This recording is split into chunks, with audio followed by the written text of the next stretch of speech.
¿Qué tal, chicos? ¿Cómo están? Ya estamos avanzando en el curso y estamos llegando ya a los últimos temas, ¿no? Y entonces ahorita lo que vamos a hacer nosotros es desarrollar un poquito lo que es el tema de dinámica. Vamos a trabajar esta primera parte de dinámica sin rozamiento y después hablaremos un poquito del rozamiento y lo aplicaremos también, ¿ya? Entonces empecemos con esta primera parte. Bien, para esta primera parte nosotros debemos recordar un poquito sobre la segunda ley de nuestro amigo Isaac Newton. Mientras que la primera ley de Newton nos decía qué sucedía con un cuerpo cuando sobre él no actuaba ninguna fuerza, la segunda ley nos va a hablar, ¿no?, de la parte operacional de la fuerza. Nos va a indicar cómo actúa la fuerza, qué es lo que causa y qué relación tiene con su efecto, ¿no? Entonces de acá lo que nosotros podemos observar es lo siguiente. Enunciamos la segunda ley de esta manera. Si sobre un cuerpo actúa una fuerza neta, la fuerza neta o resultante se obtiene por la suma de fuerzas que actúan sobre el cuerpo, diferente de cero. Esta fuerza adquiere una aceleración en la misma dirección. Entonces acá nosotros lo hemos representado de una manera gráfica. Sobre el cuerpo actúan varias fuerzas. Estas fuerzas que actúan sobre el cuerpo, nosotros lo podemos cambiar o la podemos cambiar por una sola fuerza. Esta fuerza la denominamos fuerza resultante o fuerza neta, que viene a ser igual a la sumatoria de todas las fuerzas. Generalmente vamos a trabajar con esa segunda simbología. Ahora, una vez que sobre el cuerpo existe una fuerza resultante, entonces aparece una aceleración. Esta aceleración A. Ojo, la aceleración y la fuerza resultante siempre van a tener la misma dirección. Por lo tanto, el ángulo que forma la aceleración y la fuerza neta es 0 grados. ¿Ya? Nuestro amigo Newton, al momento de que iba haciendo sus trabajos, sus investigaciones y sus experimentos, se percató de lo siguiente, de que la fuerza neta o resultante era igual al producto de la masa por la aceleración. De tal manera que, como la masa del cuerpo es constante, ellos dos serían directamente proporcionales.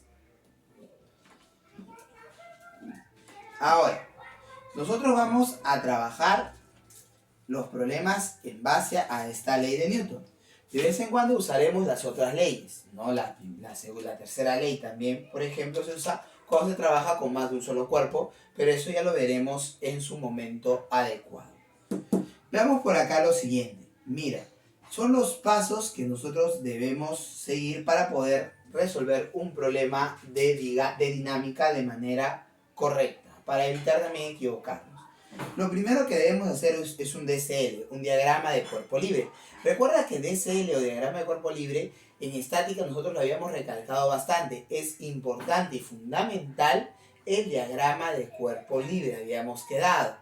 ¿Ya? Igualito, acá en dinámica también va a ser fundamental realizar un diagrama de cuerpo libre. ¿Ya? Ten cuidado con esa parte. Segundo, establecer un sistema de coordenadas donde uno de los ejes coincida con la aceleración. A ver, veamos por acá.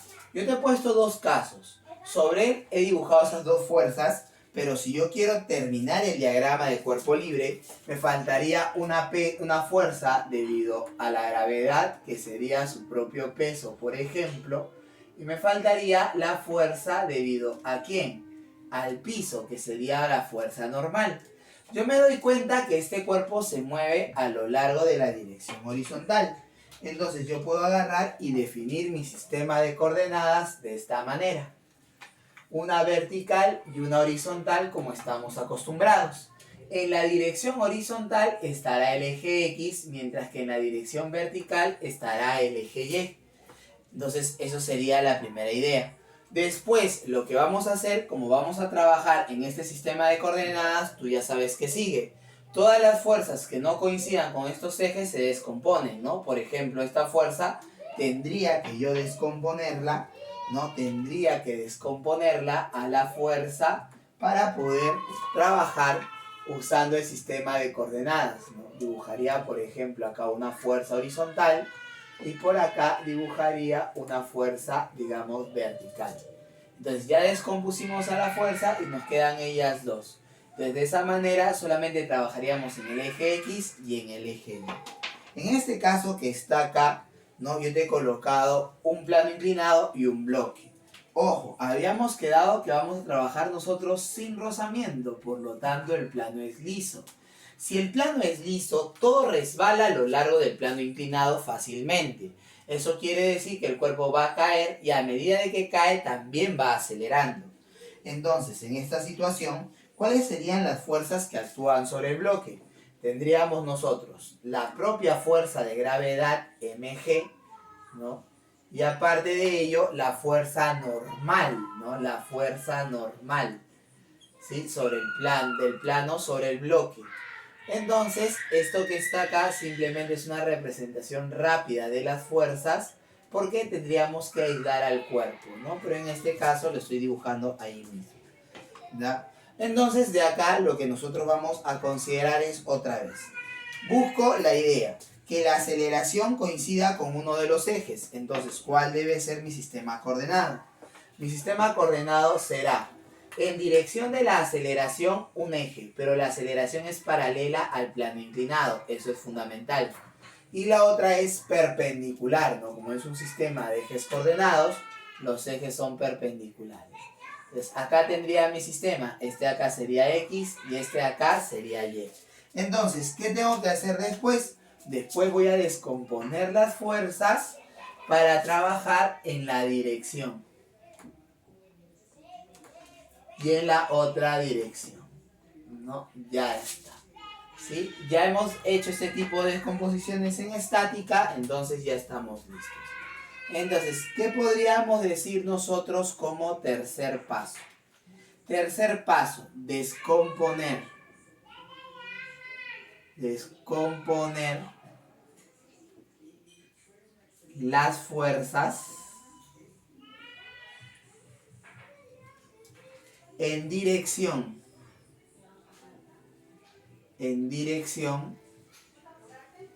de los ejes coordenados,